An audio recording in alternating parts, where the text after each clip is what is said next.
Ouais, donc comme Nico et Bookie se marient bientôt, je tombe dans la partie mariage. Donc ici c'est un peu compliqué. Donc, il y aura sûrement quelques pauses où je vais traduire. Mais bon, donc là c'est un wedding, donc un mariage Aïda. Ce sera peut-être différent un peu de ce qu'il y a à Tokyo, hein. Voilà, donc c'est un peu changé, c'est un peu simplifié depuis cette époque. Euh, donc là c'est toutes les étapes. At the bride's house, donc c'est côté femme, côté homme, et pendant la cérémonie. Alors en premier, ce qui se passe, c'est que il y a un homme lié à la famille du marié va rendre visite dans la maison de la fille et il va donner donc comment dire, un habit de soie aux parents de la mariée. Euh, donc s'ils sont d'accord pour que les négociations se fassent du mariage, ils vont accepter ce cadeau. Euh, voilà, mais bon, des fois ils peuvent le recevoir et le rendre plus tard. Dans le dernier cas, c'est ils refusent tout simplement pour éviter justement de se séparer de leur fille. Ensuite, donc il y a une autre personne. euh, donc ça fait en plus donc il y a le marié, une personne proche du marié et une troisième personne, c'est matchmaker. Donc euh, comment dire, personne qui va s'occuper de d'arranger le mariage, qui va visiter la maison de la mariée avec une bouteille de saké et des calamars frits. Donc si les parents boivent le saké, c'est que c'est bon, le mariage va se faire.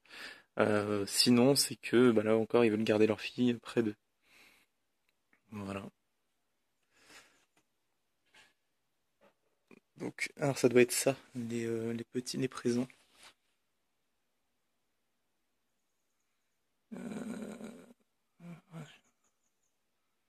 doit être ça. Donc la troisième étape, donc c'est du côté de de la mariée, le matchmaker, donc l'homme qui a arrangé ça, le marié, euh, ses parents et d'autres personnes donc, qui sont proches. Euh, donc il donne des cadeaux d'engagement à la famille de la mariée. Ah oui, bah c'est ce qu'on vient de voir du coup. Donc ils boivent du saké, voilà, mais bon, c'est vraiment restreint. Ce genre de cérémonie est vraiment vraiment restreinte. Et c'est à ce moment-là justement où les parents du marié sont introduits justement aux connaissances de la mariée. Ensuite, qu'est-ce qui se passe? Donc euh, quelques jours avant le mariage, la famille de la mariée change la couleur des décorations en rouge. Donc là, c'est ce qu'on vient de voir juste avant. Pardon, ils sont en rouge. Et du coup, ils les mettent en vert. Et si la famille de la mariée a reçu de la monnaie, ils en rendent la moitié, justement. Ensuite, l'étape, ça va être qu'elle déménage, que les affaires passent de la famille, enfin de chez la fille, à la maison de l'homme. Donc là, c'est ce qu'on voit. C'est que tous les items, en fait, tous les objets qui ont été préparés soigneusement par les parents. Donc c'est des objets de grande valeur en général, sont transmis d'une maison à une autre. Voilà. Et donc les gens peuvent venir voir justement les objets gratuitement, voilà, simplement pour regarder.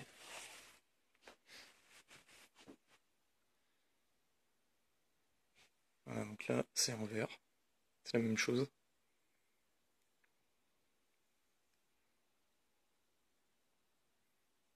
Donc apparemment, ce que j'ai compris, c'est que ça débute, on va dire comment dire, il doit y avoir une sorte de marche où enfin, la cérémonie, ça commence chez la fille justement.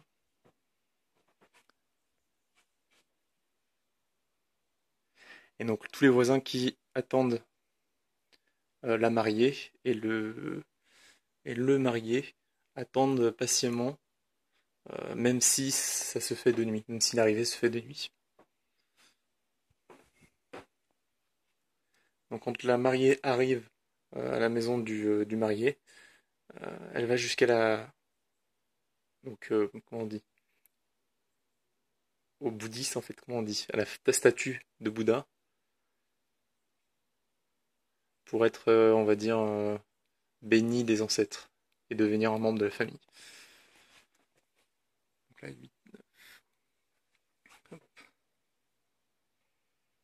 Donc là, les mariés échangent, donc vont boire 3 fois du saké.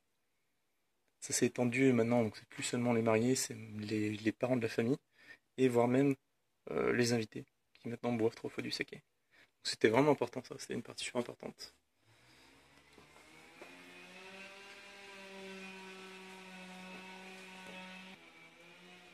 Donc ça pouvait durer assez longtemps en fait les réceptions, commencer tard le soir et finir le matin suivant. Et donc, et donc il y avait pour coutume en fait plus, donc ça c'est les fenêtres là, plus les fenêtres avaient de trous, plus c'était un honneur justement pour la famille qui fêtait le mariage. Pourquoi? Bah, parce que les gens venaient voir, ils faisaient un trou et ils regardaient à travers ce trou. Donc plus il y en avait, plus c'était que les gens étaient intéressés par leur mariage. Alors, on est au 10 et je crois que c'était le dernier du coup. C'était le dernier point. Donc du coup, moi, les gens ils boivent le saké et après, ben je sais pas comment ça se termine. Ils rentrent, je pense que le marié rentre tout simplement chez le marié. Donc à la fin de la réception du mariage, seulement la mariée et le et groom's family et la famille du marié portent un toast. Donc cette cérémonie était appelée. Ah voilà non pardon, c'était si c'est seulement les parents en fait des deux côtés, ils portent un toast et donc cette cérémonie est appelée le Noai no Ji pour unifier les liens. Donc voilà, c'est ce qu'on va. Apparemment tout le monde picole, hein. Voilà, c'est ce qu'on va retenir. Donc là c'est les fameuses tasses.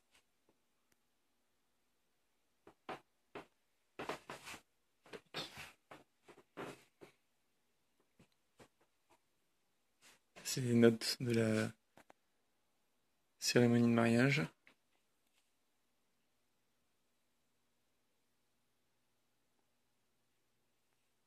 Et la liste des objets du mariage. Donc ça, c'est ce qui doit être ramené, je pense, de chez la fille jusqu'à la maison du marié.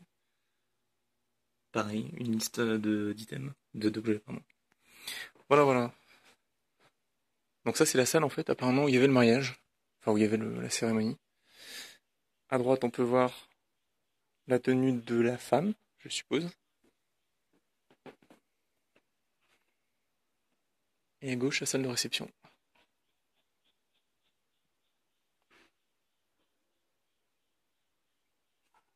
Voilà, ils y ont empilé, du coup, toutes les tables de ce côté. Voilà, voilà.